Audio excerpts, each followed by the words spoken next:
Karim owned a garments factory. Every morning he would go to the factory and work tirelessly until late at night. One day, when he arrived at the factory, he noticed a medium-sized dog dragging itself slowly into his warehouse. On closer look, Karim realized that the dog was badly injured, probably hit by a vehicle. 3 of its legs were broken, and it was dragging its body forward with the help of just one leg.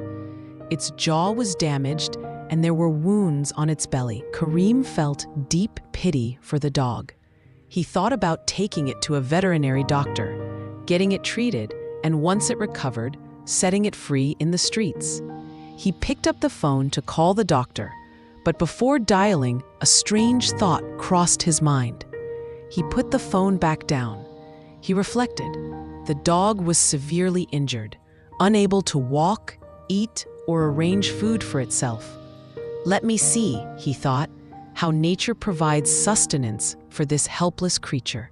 So he decided to quietly observe. The injured dog lay unconscious in the warehouse the entire day. In the evening, as darkness fell, Karim noticed another dog sneaking in under the factory gate. This dog carried a large piece of meat in its mouth. It carefully reached the warehouse, approached the injured dog, nudged it awake with its paw, and placed the meat before it. The wounded dog, however, couldn't move its jaw properly and spat the meat out. The healthy dog then picked up the meat, chewed it until soft, and gently placed bite-sized pieces into the injured dog's mouth. The injured dog swallowed them. After that, the healthy dog went outside, dipped its tail in a water basin, returned, and placed its wet tail into the mouth of the injured dog, who sucked on it to quench its thirst. Once done, the healthy dog quietly left. Karim smiled at the sight. This became a daily routine. Every evening, the healthy dog would come, feed the injured one, give it water, and then leave. Karim continued watching this for several days. One day, he asked himself, the same God who provides for this injured dog, will he not provide me with 2 meals a day as well?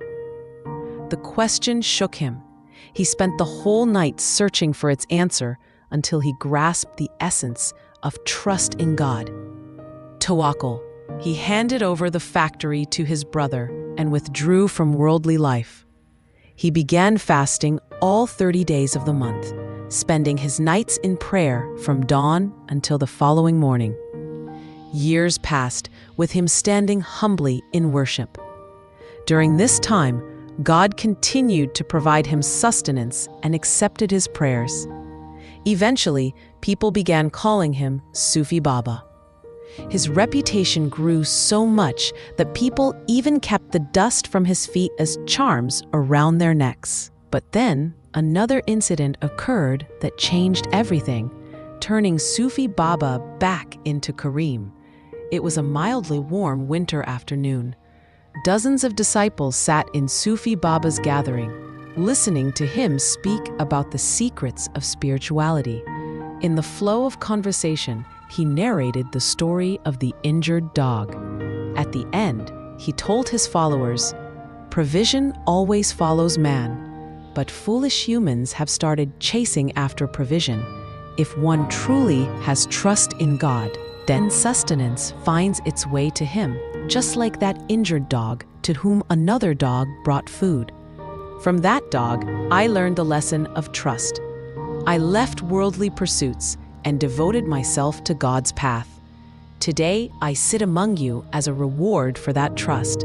In all these 30 years, not a single day has passed without God providing for me, nor a single night have I slept hungry. I always thank that injured dog who taught me the meaning of trust." In the audience sat a young professor wearing jeans with MP3 earphones in his ears. He removed the earphones, laughed, and said, "Sufi Baba, the truly noble dog was not the injured one. It was the healthy dog who every evening chewed the meat and fed it to the other, and quenched its thirst with its wet tail. If only you had focused not on the injured dog's reliance, but on the healthy dog's service, sacrifice, and compassion, then today your factory would be feeding 500 or 600 families. Sufi Baba broke into a sweat. The professor continued, Sufi Baba, the hand that gives is always greater than the one that takes. The healthy dog was the higher hand.